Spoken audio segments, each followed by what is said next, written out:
మరిన్ని వీడియోల కోసం సబ్స్క్రైబ్ చేసుకోండి. అదేవిధంగా పక్కనే ఉన్న బెల్ ఐకాన్ని క్లిక్ చేసి వీడియో నోటిఫికేషన్స్ని పొందండి. హాయ్ ఫ్రెండ్స్, ఈ వీడియోలో మనము పొడవులు మరియు వైశాల్యాల యొక్క కొలతల ప్రమాణాలు ఏ విధంగా ఉంటాయో తెలుసుకుందాము. సో ఫస్ట్ మనకు లెంత్స్ అంటే పొడవుల యొక్క దూరాలను ఏ ప్రమాణాల్లో కొలుస్తామో చూద్దాము. సో ఈ పొడవులను కొలవడానికి ఉపయోగించే అతి చిన్న ప్రమాణము 1 మిల్లీమీటరు. సో ఈ మిల్లీమీటర్ అనేది మనకు స్కేల్లో 0 నుంచి 1 వరకు మధ్యన 10 గీతలు ఉంటాయి. అంటే 0 నుంచి 1 వరకు ఉన్నదాన్ని 10 భాగాలుగా విభజిస్తే ఒక్క భాగం 1 మిల్లీమీటర్ పొడవు ఉంటుంది. సో దాన్ని మనం 1 మిల్లీమీటర్ అంటాము. సో దీనికన్నా కొంచెం పెద్ద ప్రమాణం చూసినట్లయితే సెంటీమీటరు. సో 1 సెంటీమీటరు అంటే మనకు 10 మిల్లీమీటర్లు అయితే 1 సెంటీమీటర్ ఉంటుంది. అంటే 0 నుంచి 1 వరకు 10 భాగాలు ఉంటాయి కదా. సో ఆ 10 భాగాలు 10 మిల్లీమీటర్లు. ఆ 10 మిల్లీమీటర్లు అయితే 1 సెంటీమీటర్ అవుతుంది. సో దీనికన్నా కొంచెం పెద్ద ప్రమాణము మనకు ఇంచు. సో ఇంచుని మనకు తెలుగులో అంగుళం అంటాము. సో 2.54 సెంటీమీటర్లు అయితే 1 ఇంచ్ అవుతుంది, అంటే 1 అంగుళం అవుతుంది. సో దీనికన్నా మనకు పెద్ద ప్రమాణము ఫూట్ని మనం తెలుగులో అడుగు అంటాము. అంటే 12 ఇంచులు అంటే 12 అంగుళాలు అయితే 1 అడుగు అవుతుంది.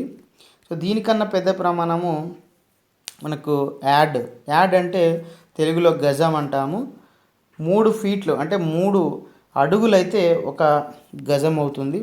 సో దీనికన్నా పెద్ద ప్రమాణము మనకు 1 మీటరు. సో ఈ మీటర్ అంటే 10 సెంటీమీటర్లు అయితే 1 మీటర్ అవుతుంది. సో దీనికన్నా పెద్ద ప్రమాణము మనకు కిలోమీటర్ అంటే 1000 మీటర్లు అయితే 1 కిలోమీటర్ అవుతుంది. సో దీనికన్నా పెద్ద ప్రమాణం మనకు మైలు. 1.60 కిలోమీటర్లు అయితే 1 మైల్ అవుతుంది. సో ఈ విధంగా మనం పొడవుల యొక్క దూరాన్ని ఈ ప్రమాణాలలో మనం కొలవడం జరుగుతుంది. సో నెక్స్ట్ మనం వైశాల్యాలకు సంబంధించి ప్రమాణాలు ఏ విధంగా ఉంటాయో ఒకసారి చూద్దాము. సో ఇక్కడ మనం చూడొచ్చు 1 స్క్వేర్ ఫీట్ అని చెప్పినాం.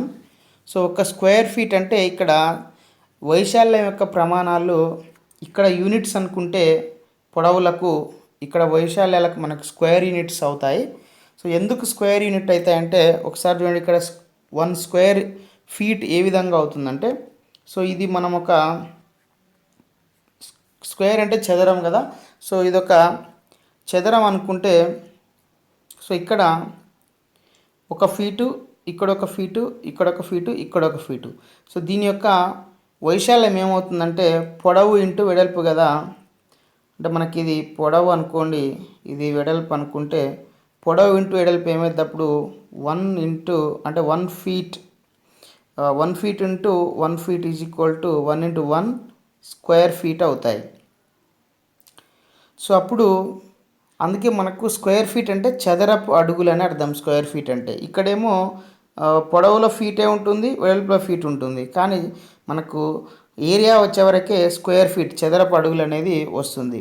సో ఇక్కడ చూసినప్పుడు మనము 144 స్క్వేర్ ఇంచు, ఇక్కడ కూడా చదరపు అంగుళాలు అంటే 1 చదరపు అడుగుకి 144 చదరపు అంగుళాలు అవుతుంది. సో ఇది ఎట్లా అవుతుందంటే ఒకసారి మనం చూడొచ్చు. ఇది చదరం అయితే మనకు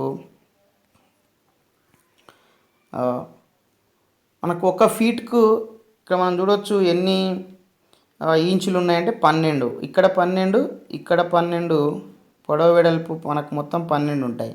సో వైశాల్యం ఏమవుతుంది పొడవు ఇంటూ వెడల్పు అంటే 12 ఇంటూ 12 అవుతుంది. అంటే 12 ఫీట్లు, అదే 12 ఇంచులు 12 ఇంచులు అవుతుంది. 12 ఇంచులు ఏమైతే 144 స్క్వేర్ ఫీట్ ఇంచులు అవుతాయి. సో ఈ విధంగా మనకు వైశాల్యం అనేది కనుక్కుంటాం అన్నట్టు. సో నెక్స్ట్ మనకు ఇక్కడ మనం చూడవచ్చు 1 స్క్వేర్ యార్డ్.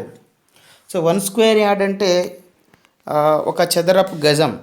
1 చదరపు గజం అనేది దేనికి సమానం అంటే 9 చదరపు అడుగులకు సమానము. ఎందుకంటే మనకు తెలుసు ఒక యార్డ్కి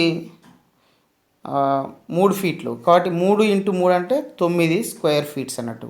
feet into feet square feet అవుతుంది, అంటే చదరపు అడుగులు అవుతుంది అన్నట్టు. సో ఇట్లా మనము 1 square yard is equal to 9 square feet అని చెప్తాము. సో నెక్స్ట్ 1 సెంట్, 1 సెంట్ అంటే 48.4 స్క్వేర్ యార్డ్స్, స్క్వేర్ గజాలు అన్నట్టు. అంటే 48.4 చదరపు గజాలు అయితే 1 సెంటు అవుతుంది. సో నెక్స్ట్ దీనికన్నా పెద్ద ప్రమాణము గుంట. సో మనము ఊర్లలో మనకు ఎక్కువ ఈ భూములను కొలిచేటప్పుడు ఎక్కువ ఈ గుంటలలో మనం ఎక్కువ కొలవడం జరుగుతుంది.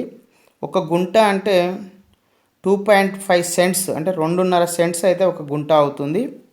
సో దీన్ని మనకు స్క్వేర్ యార్డ్లలో అంటే చదరపు గజాలలో చెప్తే 121 చదరపు గజాలు. సో ఎక్కువ మనకు ప్లాట్లు చేసేది ఈ 121 చదరపు గజాలకు సంబంధించినటువంటి ప్లాట్లే చేస్తుంటారు ఎక్కువ మనకు 121 స్క్వేర్ యార్డ్ అని. సో ఇక్కడ ఈ ఇలాంటివి అంటే ఒక ప్లాట్ అంతా ఒక గుంట ఉంటుంది అన్నట్టు. సో దీన్ని మనం 2.5 సెంట్స్కి సమానమని చెప్తాము. సో ఈ స్క్వేర్ ఫీట్స్, స్క్వేర్ యార్డ్స్ అనేవేమో మనము ఈ ప్లాట్లలోనే ఎక్కువ మనకు యూజ్ చేయడం జరుగుతుంది. సో నెక్స్ట్ ప్రమాణం చూసినట్లయితే దీనికన్నా పెద్దది ఎకరా. 1 ఎకరా అంటే 100 సెంట్స్ అయితే 1 ఎకరా అవుతుంది. సో దీన్ని గుంటలలో చెప్పాలంటే 40 గుంటలు అయితే 1 ఎకరా అవుతుంది. సో దీనికన్నా పెద్ద చూసినట్లయితే మనకు హెక్టార్. 1 హెక్టార్ అంటే మనకు 2.47 ఎకరాస్ అయితే 1 హెక్టార్ అవుతుంది.